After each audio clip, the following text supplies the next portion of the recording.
রাতের শেষ বাস। অরিন্দম বাবু একটা বেসরকারি কোম্পানিতে কাজ করেন। সেদিন অফিস থেকে বেরোতে অনেকটা দেরি হয়ে গিয়েছিল। ঘড়িতে তখন রাত ঠিক 11:45। বাসস্ট্যান্ড প্রায় জনশূন্য। ঝিরঝিরে বৃষ্টি পড়ছে আর কুয়াশায় ঢেকে আছে চারপাশ। হঠাৎ কুয়াশার ভেতর দিয়ে ধীরে ধীরে এগিয়ে এলো একটা পুরনো লাল রঙের বাস। বাসের নম্বর প্লেটটা ঠিক দেখা যাচ্ছিল না, কিন্তু বাড়ি ফেরার তাড়ায় অরিন্দম বাবু কোনো কিছু না ভেবেই বাসে উঠে পড়লেন। বাসের ভেতরে পা দিয়েই তার বুকের ভেতরটা কেমন যেন কেঁপে উঠল। বাসে ছিল মাত্র 4-5 জন যাত্রী। সবাই জানলার দিকে মুখ করে চুপচাপ বসে আছে, কেউ কথা বলছে না। আর আশ্চর্যের বিষয়, বাসের ইঞ্জিনের কোনো শব্দ নেই, চাকা ঘোরার শব্দও না। মনে হচ্ছে বাসটা যেন বাতাসের ওপর দিয়ে ভেসে চলছে।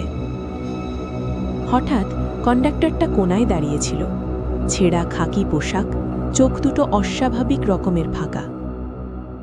অরিন্দমবাবু টাকা বাড়াতেই কন্ডাক্টর টিকিট দিল, কিন্তু তার হাতটা ছিল বরফের মতো ঠান্ডা। কিছুক্ষণ পর অরিন্দমবাবু লক্ষ্য করলেন বাসটা আর চেনা রাস্তা ধরে যাচ্ছে না। চারপাশে ঘন জঙ্গল, সামনে একটা পুরনো ভাঙা ব্রিজ। ভয়ে কাঁপতে কাঁপতে তিনি পাশের যাত্রীকে জিজ্ঞেস করলেন, ভাই, এই বাসটা কি শিয়ালদহ যাবে না? কোনো উত্তর এলো না। অরিন্দমবাবু তার কাঁধে হাত রাখলেন আর সঙ্গে সঙ্গে চিৎকার করে উঠলেন।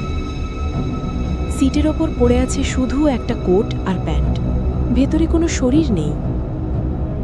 ভয়ে তিনি কন্ডাক্টরের দিকে তাকালেন।